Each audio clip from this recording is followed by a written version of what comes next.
Okay, Parks here, just going to follow on from Moose for his Cuckney best 11 of all time that he's played with. I'm going to send Joe over there to do 500 kick-ups. If you hear that annoying sound in the background, that's what that is. Got the Pooch here as well. Pooch is digging a hole in the floor, so it's absolute terror. So I'm going to give it a crack.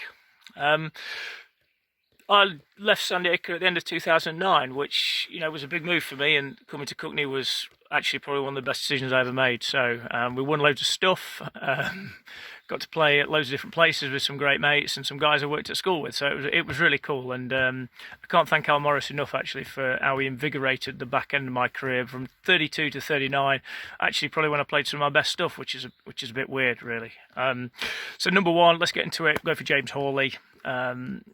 Yeah, top frontline batter, and we nicked him away from Caythorpe actually when he was their captain, which made a big difference for us. It was a real good statement actually in the league that he would be prepared to come and play for us as opposed to them. So bowled some tidy left arm spin as well, which was wicket taking left arm spin, so he used to give it a rip and chuck it up. Good fielder as well, so I'm happy with him. James Hawley, no problem.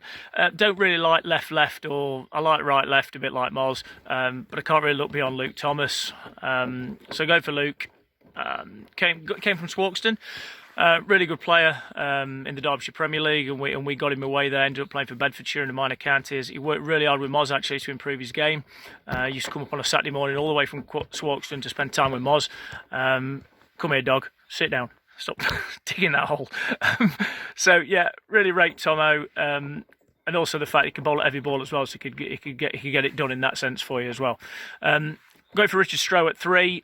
Obviously played South African universities, captained a provincial side in South Africa, so it's hard to look past Stroh because he's in that Cuckney blueprint of the team that went from being sort of an average side in the division below, then taking them up, and then going from being an average Premier League team to being one of the top sides in the county for the next number of years. So Stroh can't be thanked enough for that. Yeah, top man. Going for Will Butler at 4. Before he was a heavy plant machinery magnate, he was a hockey player actually. He came over to England to play hockey primarily, but ended up playing second 11 county cricket and then settling in this area and being a top player for Cuckney. Brilliant captain in terms of his commitment to the side and his desire to win.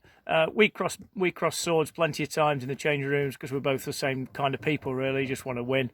Happy to have a crossword, but happy to go over the white line together and go to war. So, and one good thing about Butts, not just the dirty off volleys he used to nick people off with that I used to catch at second slip, but more importantly, as he got older, how he changed his game and, you know, worked out reverse sweeps and ramps and stuff where, you know, he just became young again. You know, there's not just that like dirty blonde hair that was dyed.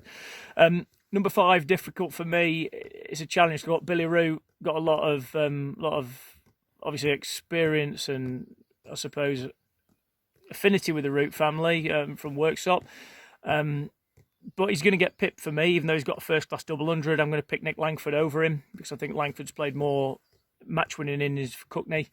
I remember in my year of retirement, 2016, I think it was, the cup final down against Caythorpe at Swarkston. You know, difficult pitch, second half. We were in a right mess, and Langers just match-winning innings, him and Butts.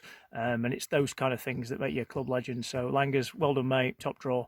You're in my 11. Number 6, going for Teabag. Don't think he gets as many runs as he should. But he offers that 360-degree option.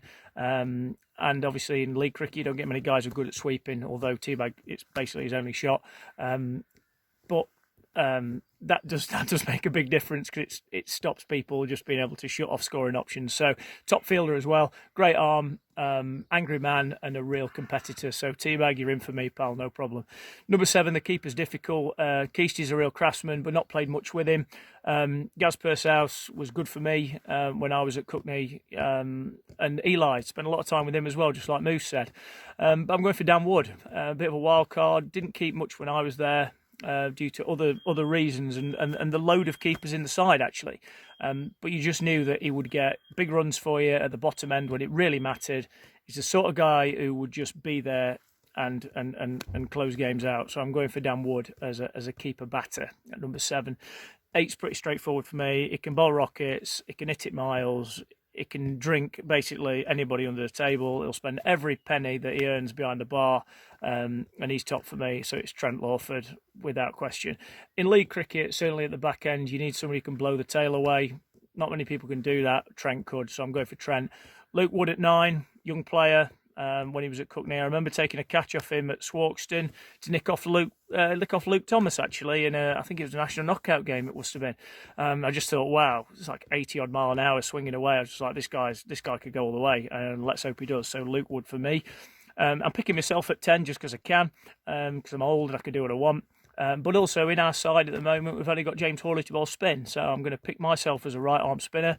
I'm not prepared to back, so I can't be arsed, but I'm going to stand at second slip and I'm going to catch him. And 11, I'm going for Lewis Bramley. Brilliant league seamer. Give him a little bit of green and uphill, and he'll just nick people off all day. 75 mile an hour, not rapid but quick enough, and you stand at second slip and just think, I'm in the game every ball. So love Lewis Bramley, love standing there at second slip watching him bowl. Coach, obviously going for Al Morris, the guy who basically masterminded everything that Cuckney did over that period of time that I was there, and I can't thank him enough for how he invigorated my career. So cheers, hopefully you've enjoyed it. Don't know if it's any good or not, but we'll see. Cheers, that's my 11.